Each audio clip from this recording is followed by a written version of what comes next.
This is the Urban Binge Radio. Sunday Flow.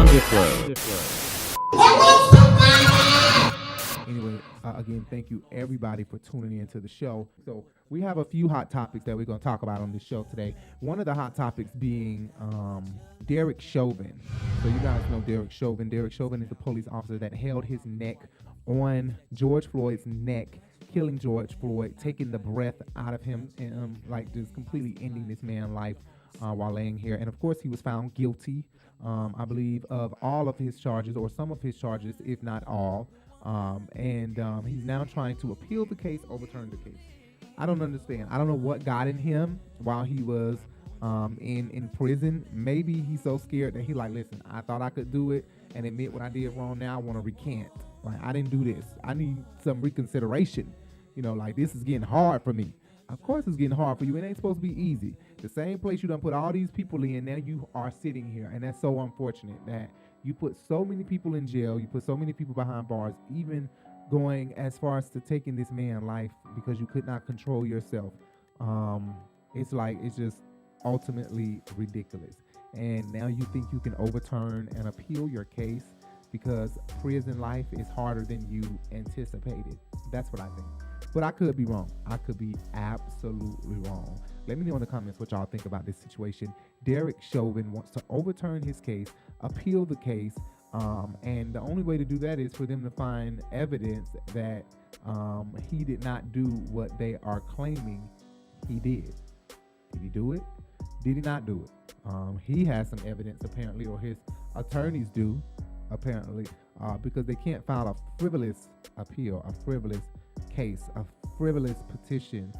People do, but not supposed to. So let's see how this turns out. Let's hope that Derek Chauvin is not released, because if justice is served properly, then justice has spoken, and it says that he needs to be in prison because he's been found guilty. I don't know what is possessing him to feel like he can appeal and may possibly win this appeal. I don't know. He probably been praying to God. God said, look, he probably said God told him that if he just go try to appeal one time, then I get you out this situation. He said, okay, it happened to Kyle Rittenhouse, and it can happen to me. That's what he thought. But we'll see how this play out. Let's just pay attention, see how this whole thing play out. Let's see what the lawyers and what the judge is going to do in this situation. So last week at the end of the show, I was supposed to tell everybody what I was doing, what my whole thing was. The theme for last week was choirs. I was recognizing, if you read the description of the video, some of the descriptions, I take the time to write stuff in. Some of these descriptions, I do not take the time to write stuff in. I apologize, okay?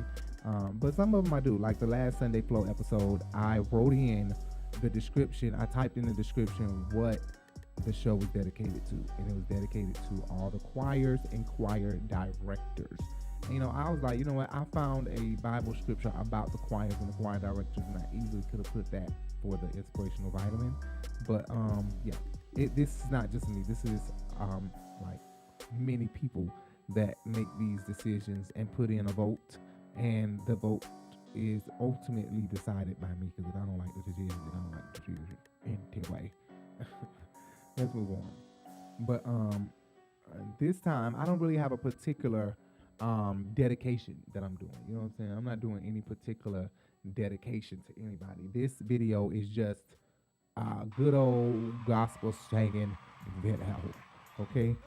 The next song is a woman who blows my mind.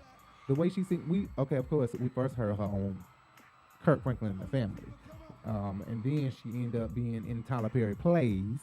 And now she is her own gospel singer, the one and the only.